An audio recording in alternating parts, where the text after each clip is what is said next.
नमस्कार साथियों, BBT channel में आपका स्वागत है। 2024 का पार्लियामेंट का चुनाव सिर पे है।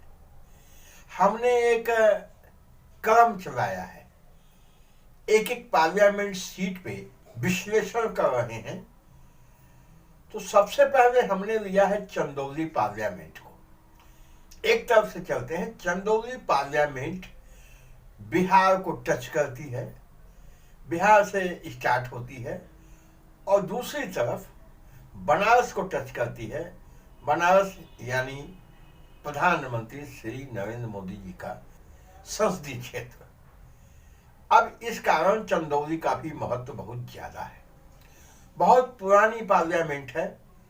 1957 में जब पहला चुनाव हुआ तब से लेके अब तक वर्तमान में क्या स्थिति है।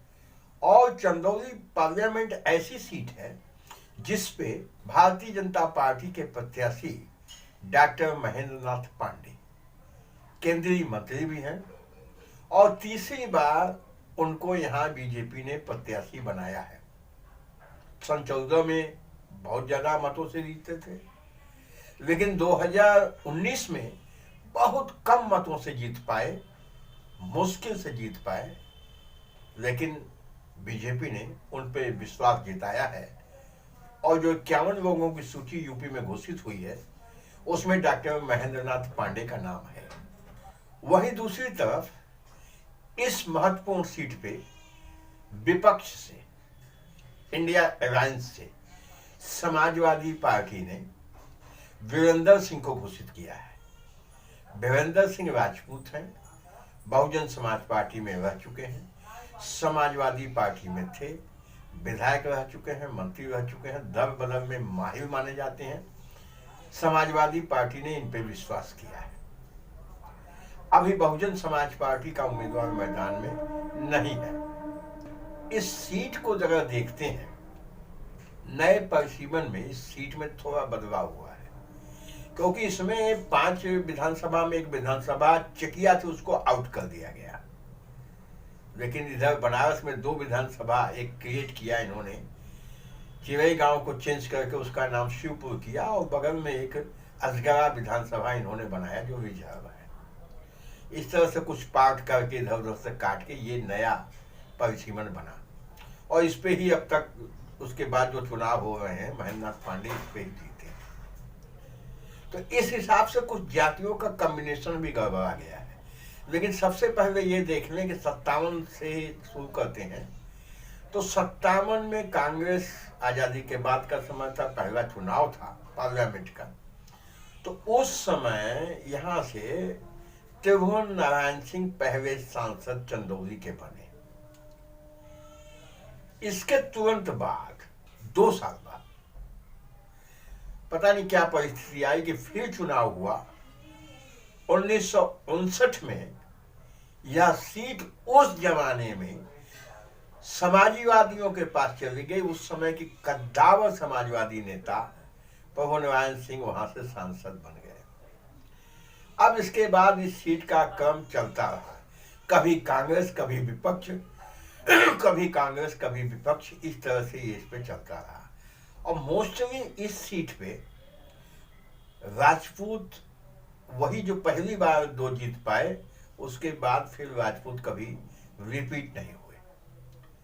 उसके बाद यहाँ ब्राह्मण, कुशवाहा, एक बार जायसवाल, 4 बार यादव ये चुनाव लड़ चुके हैं। अब इसमें एक चीज और हम आपको इसमें कहना चाहेंगे। 57 में कांग्रेस और 1959 में सोशलिस्ट पार्टी। लेकिन फिर इस सीट के साथ घटना घटी कि 1967 में संयुक्त सोशलिस्ट पार्टी से, संसोपा से एक अदना, उस समय बहुत उनकी गिनती नहीं थी, निहाल सिंह कुशवाहा यहाँ से पार्लियामेंट का चुनाव जीत गए। फिर यही निहाल सिंह कुशवाहा सन 80 में भी पार्लियामेंट का चुनाव यहाँ से जीते। ये 2 बार कुशवाहा। इसके बाद 3 टर्न भारतीय जनता पार्टी के टिकट पे आनंद रतन मौर्य यहाँ से चुनाव जीते। तो इस हिसाब से अब तक के इतिहास में 5 बार कुशवाहा समाज यहां से चुनाव जीत चुका है। यहां से ब्राह्मण समाज, तो 2 टर्न ये डॉक्टर महेंद्र नाथ पांडे, इनके पहले बहुत चर्चित नाम हुआ करता था काशी का श्रीमती चंद्रा त्रिपाठी, पंडित कमलापति त्रिपाठी की बहू थी एक बार वो। उनके पहले डॉक्टर सुधाकर पांडे नागरिक पंचायत सभा के सभापति हुआ करते थे। ये ब्राह्मण 4 बार यहां से पार्लियामेंट जीत चुका है। एक बार समाजवादी पार्टी के टिकट पे जवाहर जायसवाल चुनाव जीत चुके हैं, लेकिन यादव भी यहां से कई बार चुनाव जीत चुका है। 1977 में नरसिंह यादव जनता पार्टी से जीते थे। उसके बाद के दिनों में प्रोफेसर कैलाश नाथ यादव हुआ करते थे, वो भी विपक्ष में थे लोकदल में, वो चुनाव जीते। उसके बाद एक दूसरे कैलाश नाथ सिंह है, वो चुनाव जीते। फिर उसके बाद समाजवादी पार्टी के टिकट पर समाजवादी पार्टी के वरिष्ठ नेता रामकृष्ण यादव यहां से एमपी बने। तो अगर इस हिसाब से देखें तो राजपूत, ब्राह्मण, कुशवाहा, इन तीनों के बीच में ये पार्लियामेंट घूमती रही है। और यह सही भी है कि इन तीनों जातियों का इस इलाके पे वर्चस्व है और ताकत है। अब अगला पार्लियामेंट का क्या स्थिति हो सकती है, तो अगला पार्लियामेंट बिल्कुल साफ दिखाई दे रहा है। भारतीय जनता पार्टी का कैंडिडेट ब्राह्मण है, विपक्ष का कैंडिडेट राजपूत है।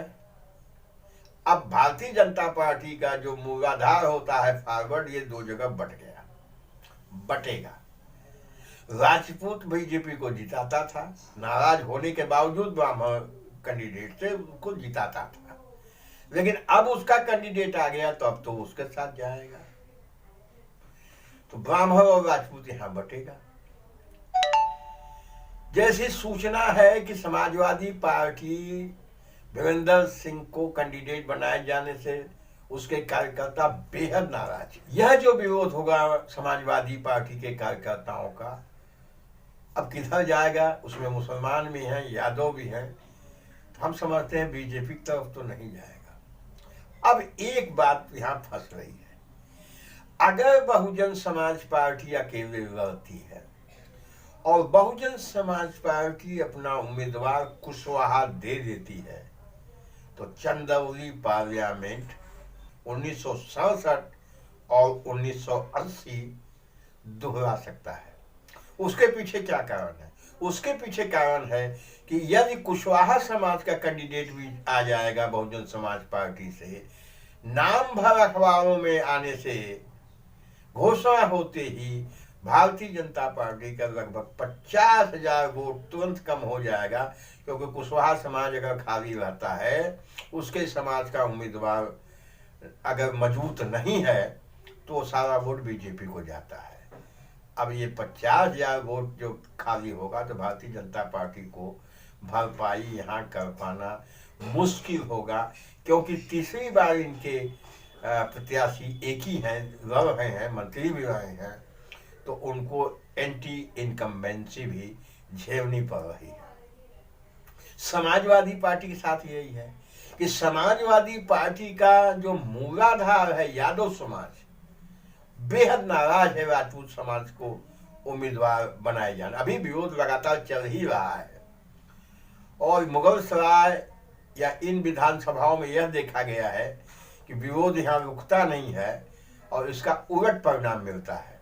अभी हम बताएंगे आपको कि कब कब ऐसा हुआ है, तो वो वोट भी इधर उधर जा सकते हैं। समाजवादी पार्टी और भारतीय जनता पार्टी के उम्मीदवार दोनों परेशानी में हैं। अब अगर मायावती जी सधा हुआ कैंडिडेट, साधन संपन्न कैंडिडेट इस मैदान में उतार देती हैं और कुशवाहा समाज अगर दे देती हैं, तो निश्चित मान लीजिए पार्लियामेंट में ट्रायंगल चुनाव होगा, कांटे का संघर्ष हो जाएगा और भारतीय जनता पार्टी समाजवादी पार्टी को बहुत कठिनाई हो सकती है। अब परिस्थिति क्या बनती है, अभी तो बीएसपी ने इस पे टिकट अपना नहीं घोषित किया है। बीएसपी का प्रत्याशी घोषित होने के बाद सही स्थिति सामने आएगी, फिर आपसे बात होगी। साथियों, अभी तक का जो स्थिति रही है चंदौली पार्लियामेंट की, अब इसमें जो 5 पार्लियामेंट हैं उसका भी नाम आप सुन लें। पहली आप मुगलसराय, दूसरी सैयद राजा, तीसरी सकरडीहा, चौथी शिवपुर और 5वीं अजगरा।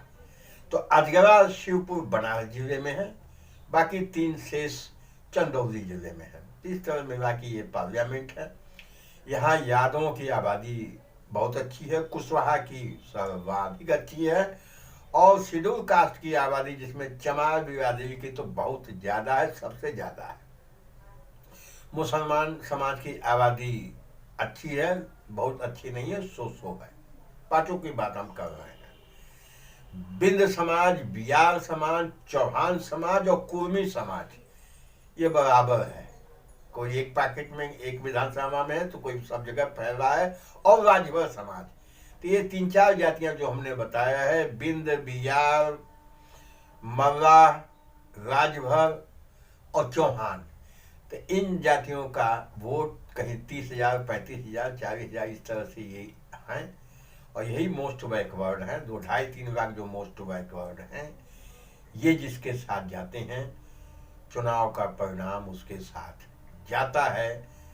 बस साथियों, समय आने पर अगली परिस्थिति जब फाइनल हम इसकी समीक्षा करेंगे, विश्लेषण करेंगे, तो आपके बीच में आएंगे। वीडियो लंबा हो रहा है इसलिए बस करते हैं। वीडियो अच्छा लगा हो लाइक करिएगा, शेयर करिएगा। हमारे चैनल पे मेहमान हैं, पहली बार आए हैं, सब्सक्राइब अवश्य कर लीजिएगा। बहुत बहुत धन्यवाद। नमस्कार।